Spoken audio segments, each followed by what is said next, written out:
ওকে, যদি কোনো আমাদের অডিয়েন্স থাকে যে তারা হচ্ছে ইথিক্যাল হ্যাকিং শিখতে চায়, আপনার কাছ থেকে শিখতে চায়, ওই ক্ষেত্রে তাদের জন্য আপনার সাথে কিভাবে কমিউনিকেট করবে এবং আপনার প্রসেসটা কত দিনের, আপনি কতদিন ধরে শেখান এবং তারা কতটুকু স্কিল হয়ে ওঠে?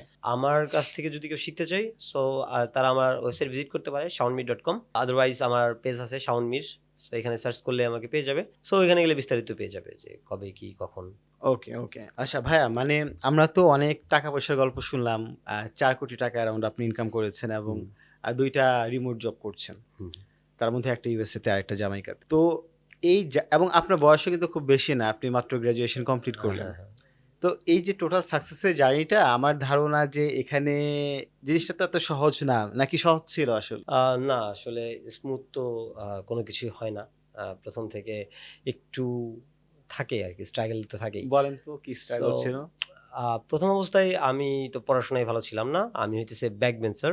ওকে, আমি সবসময় পিছনের বেঞ্চে বসতাম এবং স্কুল পলাইতাম অনেক। আচ্ছা। তো এইজন্য আমি স্যারদের হাতে মাইরও খাইছি অনেক। তো স্যার আমাকে ক্লাসের মধ্যে বলতো আরকি, মাঝে মধ্যেই বলতো যে, "তোকে দিয়ে কিচ্ছু হবে না। তুই কিচ্ছু করতে পারবি না।" নাম ধরেই বলতো সবার সামনে। সো তখন অনেক, অনেক স্যার বলে ফেলে এইভাবে হ্যাঁ, আসলে। হইতে পারে। মানে স্যার তো ভালোর জন্যই বলে। So right. ওই সময় তো আসলে বুঝতাম না। আ তো তখন একটু কষ্ট লাগতো। তো দেন আমি ওইখান থেকে পড়াশোনা এসএসসি দেওয়ার পর আমি ডিপ্লোমাতে আ ভর্তি হই রাজবাড়ীতে। তো আমি ক্রিকেট খেলতাম। আমি ১ম থেকে আমি মানে ক্রিকেট বলে ক্রিকেট খেলতাম। আমি ক্রিকেট বলে হ্যাঁ, খেলতেন। 14 আন্ডার 14 খেলছি। ও ওয়াও! সো এটা খেলার সময় আমি আসলে খেলাটা ছেড়ে দিতে হয় আমার পড়াশোনার ওই কারণে। দেন আমি রাজবাড়ীতে গিয়েও খেলাধুলা কন্টিনিউ করি। তো বাট আমি ইনজুর হওয়ার পরে আমি আর খেলাধুলা ওইদিকে কন্টিনিউ করি না। তো এমনও হয় যে আমি তখন আরকি কম্পিউটারে আ চান্স পাই এবং আমি তখন শেখা শুরু করি। তো আমার এমন হয় যে ধরেন আমার ফ্রেন্ডরা, আমার বাসা ছিল হচ্ছে সামনে অনেকটা স্পেস ছিল যেখানে ক্রিকেট খেলা যাইত। তো আমার হুম, ফ্রেন্ডরা সবাই ক্রিকেট খেলতো। সো ওরা ক্রিকেট খেলতো, আমি বইসা, বইসা কম্পিউটারে কাজ করতাম। আমার হুম। ক্রিকেট অনেক ফেভারিট ছিল ভাই, ট্রাস্ট মি। আমি ক্রিকেট খেলতাম না। আমি বলতাম যে হ্যাঁ, এটা তো একটা স্যাক্রিফাইস। আমি অনেক ক্রিকেট বিশাল খেলতাম না এবং স্যাক্রিফাইস। ও কিন্তু আমার সামনে খেলতেছে। নট হুম, লাইক যে ওরা অন্য মাঠে যেয়ে খেলতেছে। ও আমার সামনে, আমি ক্লাস করতেছি, আমি পড়াশোনা করতেছি। মানে সিকিউরিটি রিলেটেড পড়াশোনা করতেছি এবং ওরা খেলতেছে। আমি খেলতে পারতেছি না। দেন আমি ওইখানে ওরকম যাইতাম। তো আবার এমন হইছে ধরেন ফ্রেন্ডরা ট্যুরে যাবে। সো আমি তাদের সাথে যাইতাম না। হুম, তারা আড্ডা দিচ্ছে। আমি ওইখানে যাইতাম না। বিকজ হুম। আমি তখন ফিল করছি যে ভাই দেখো, টাকা ছাড়া আসলে কিছু নাই। এখন আসলে টাকা ছাড়া মানে আমাকে আসলে আমার কাছে যখন টাকা থাকবে তখন আমি এই জিনিসগুলো করতে পারবো। সো আমি এখন চাইলেই আমি যাইতে পারি।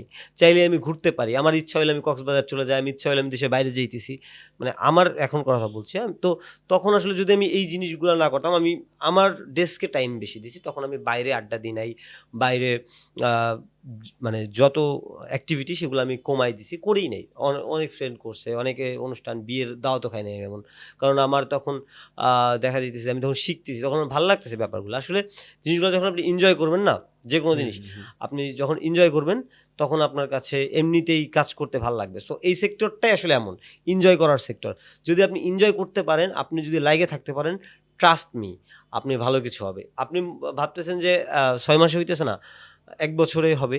বাট আপনাকে ভাই লাইগে থাকতে হবে, শিখতে হবে। যদি আপনি ভালোমতো শিখতে পারেন, এটার জবে আপনি দরকার হইলে আপনি কোর্স করায় আর্ন করতে পারবেন। আমি জাস্ট ফর এক্সাম্পল। সো এটা ভালো, ভালো ওয়ে। আপনি যদি ভালো যেকোনো ফিল্ড, আপনি নট অনলি দিস ওয়ান, আপনি যেকোনো ফিল্ডে যদি লেগে থাকেন তাহলে অবশ্যই আপনি ভালো কিছু করতে পারবেন। আচ্ছা।